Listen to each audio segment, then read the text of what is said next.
ഞാൻ ഈ ചോദ്യത്തിലേക്ക് കടക്കുന്നതിന് മുന്നേ ഞാൻ DYFIയുടെ സംസ്ഥാന കമ്മിറ്റിയെ ഒന്ന് അഭിനന്ദിക്കാനും വേണ്ടിയിട്ട് ഈ വേദിയെ ഉപയോഗിക്കുകയാണ്.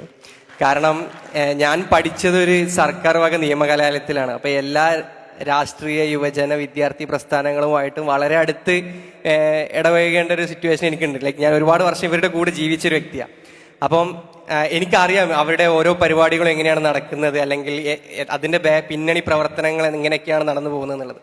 പക്ഷെ ഞാൻ എൻ്റെ സ്വപ്നത്തിൽ പോലും വിചാരിച്ചിട്ടില്ലായിരുന്നു ഇത്രയും പ്രൊഫഷണലായിട്ട് ഇത്രയും നല്ല ഹോസ്പിറ്റാലിറ്റി ഒക്കെ പ്രൊവൈഡ് ചെയ്തിട്ട് ഒരു യുവജന അല്ലെങ്കിൽ വിദ്യാർത്ഥി പ്രസ്ഥാനത്തിനൊക്കെ പ്രവർത്തിക്കാൻ കേരളത്തിൽ പറ്റും എന്നുള്ളത്. എൻ്റെ എല്ലാ എക്സ്പെക്ടേഷൻസിൻ്റെയും ബിയോണ്ട് ആയിരുന്നു നിങ്ങളുടെ പ്രൊഫഷണലിസം.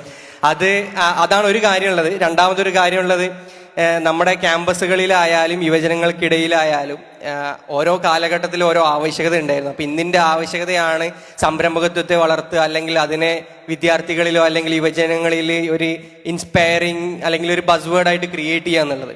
അപ്പം ക്യാമ്പസുകളൊക്കെ മാറി തുടങ്ങി, പക്ഷെ ഇന്നും വിദ്യാർത്ഥി പ്രസ്ഥാനങ്ങൾ അതിൽ കുറച്ച് പിറകിലാണ്.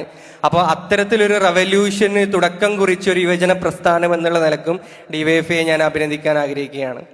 എനിക്ക് തോന്നുന്നു രാവിലെ അനൂപ് സാറ് പറഞ്ഞതിന്റെ ഒരു കണ്ടിന്യൂഷൻ ആണ്. നിങ്ങൾ ഒരു വലിയ മൂവ്മെന്റിനാണ് ഇപ്പോൾ ഇത് തിരികൊളുത്തിയിട്ടുള്ളത്. അല്ല, ഇനി ഈ ഒരു വർഷത്തിൽ ഒരുപാട് വിദ്യാർത്ഥി പ്രസ്ഥാനങ്ങൾ, ഒരുപാട് രാഷ്ട്രീയ പാർട്ടികളും മേ ബി ഇതുപോലത്തെയുള്ള ഇവന്റുകൾ നടത്തുമായിരിക്കും. പക്ഷെ ആ റെവല്യൂഷന്റെ തുടക്കം കുറിച്ച് എന്നുള്ള നിലയ്ക്ക് എന്നും ഒരു DYFIക്കാരനെ അഭിനന്ദിക്കാം. അല്ലെങ്കിൽ ലൈക്ക് അവർക്ക് എന്നും അതൊരു പൊൻതുപോലായിരിക്കും.